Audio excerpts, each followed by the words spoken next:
मुंबईकरांना मी आवाहन करेन की ही निवडणूक अति महत्वाची आणि खऱ्या अर्थाने शेवटची तुमच्या हातात असलेली संधी भ्रष्ट अकार्यक्षम अशा पद्धतीने काम करणाऱ्या या ठाकरे बंधूंच्या विरोधात मतदान करण्याचे. भ्रष्ट आणि अकार्यक्षम ठाकरे राजवट आणि आता ठाकरे बंधू यांच्या पक्षाला धडा शिकवण्याची आहे. ही शेवटची निवडणूक मुंबईला विकसित मुंबई आणि पायाभूत सुविधांसहित संपूर्ण सेवा सुविधांनी युक्त मुंबई करण्यासाठी मुख्यमंत्री देवेंद्र फडणवीस, उपमुख्यमंत्री एकनाथ शिंदे आणि रामदास आठवलेजी यांच्या नेतृत्वात मिळालेली संधी आहे.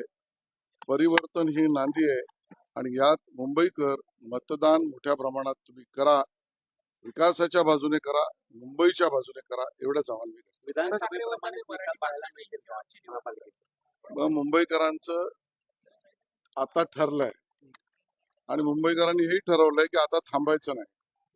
ज्या पद्धतीच्या विकासाची गती मुंबईत सीसी रोड पासून, स्टॉर्म वॉटर ड्रेन पासून, सिवरेज ट्रीटमेंट प्लॅन पासून अटल सेतू पर्यंत माननीय मुख्यमंत्री देवेंद्रजींनी एकनाथजींच्या नेतृत्वात सुरू झाली आहे, त्याला गतिरोध करणाऱ्या उद्धव ठाकरे यांचा पराभव करायचा आणि आपल्या मुंबईसाठी आपलं योगदान भारी मतदानातून करायचंय मुंबईकरांनी ठरवलंय.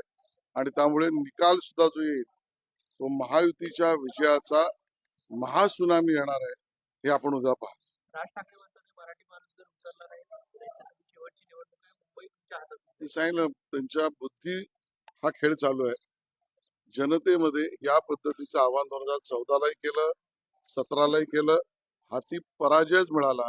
फार जास्त राज ठाकरेंनी उद्धव ठाकरेंच्या वक्तव्याला मुंबईकर महत्व देत नाही, तुम्ही देऊ नका. काल राज ठाकरेंनी पाडू मशीन संदर्भात प्रश्न उपस्थित केलेले आहेत, यावर काय? निवडणूक आयोगाने स्पष्ट केलंय, राज ठाकरे हे पराभव मान्य करतायत, त्यांच्या पराभवाची कारणं शोधतायत, त्या पराभवाची कारण मीमांसा करण्यासाठी तकलादू मुद्दे काढतायत, बुद्धिभेद करतायत, आपल्या पराभवाची कारण मीमांसा करतायत.